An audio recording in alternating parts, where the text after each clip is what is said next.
দুষ্ট, খারাপ, পাপী আর পাপ করবি। এখন তোর পালা। না না, এটা স্বপ্ন ছিল। না না, আজকে থেকে আমি আর পাপ করব না। আজকের পর থেকে যাই করব সব ভালো কাজ করব। ভাইয়া কিছু দিয়ে দাও, 4 দিন থেকে কিছু খাই না। ভাইয়া কিছু দিয়ে দাও। আরে সর শালার ভিখারি, জানি না এগুলো কোথা থেকে আসে। ভাই তুমি ঠিক আছো তো? হ্যাঁ ভাইয়া, কিছু খাওয়ার জন্য দিয়ে দাও। এই নাও। ধন্যবাদ ভাইয়া, কোনো সমস্যা নেই। ভাইয়া আমাকে বাঁচিয়ে দাও, কিছু মানুষ আমার পিছনে পড়ে আছে, ওরা আমার জান নিয়ে নিবে। ভাইয়া আমাকে বাঁচাও, তুমি ওখানে লুকাও। ভাই তুমি কোনো ছেলেকে পালাতে দেখেছো? না। আচ্ছা ঠিক আছে, ধন্যবাদ ভাই, কোনো সমস্যা নেই। আমি তো অনেক ভালো কাজ করেছি, এখন তো আমি মরলে সোজা স্বর্গে চলে যাব। চিত্রকুল ওকে নরকে নিয়ে যাও, কারণ ও দুনিয়াতে অনেক পাপ করেছে।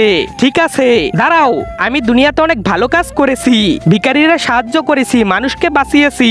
হ্যাঁ আমি সব জানি। তুই যেই ভিখারিকে টাকা দিয়েছিস ও মদ আর সিগারেট খেয়েছে, এতে ওর শরীরে অনেক ক্ষতি হয়েছে, এর দায়ী তুই। আর তুই একটা ভালো লোককে বাঁচিয়েছিস না, ও ভালো মানুষ ছিল না, ও একটা চোর ছিল।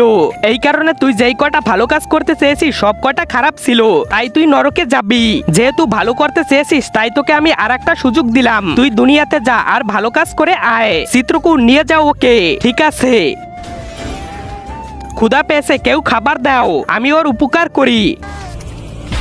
এখন যদি আমি ওকে টাকা দেই তাহলে ও যদি মদ খায় তাহলে আবার পাপ হবে।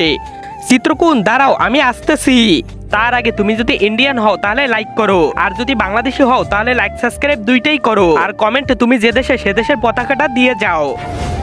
কোথায় গিয়েছিলি রে এই পায়েস বানাতে? এই শালাকে যদি আবার টাকা দেই, ও যদি মদ খায় তাহলে আবার আমি নরকে চলে যাব। ওর জন্য আমি পায়েস বানিয়েছি, এখন করব ভালো কাজ। এই নে রে, খেয়ে নে। ধন্যবাদ মালিক। মহারাজ, করে ফেলেছি ভালো কাজ, সাব্বাস, এখন তো তুই স্বর্গে যাবি। আরে শালা তুই ওকে কি বানিয়ে খাওয়ালি? ও তো মরে গেছে। চল তুই এখন নরকে।